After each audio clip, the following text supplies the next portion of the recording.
An aleatory contract is an agreement whereby the parties involved do not have to perform a particular action until a specific, triggering event occurs.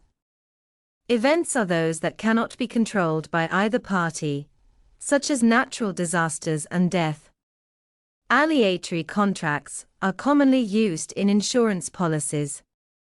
For example, the insurer does not have to pay the insured until an event, such as a fire, that results in property loss. Aleatory contracts, also called aleatory insurance, are helpful because they typically help the purchaser reduce financial risk.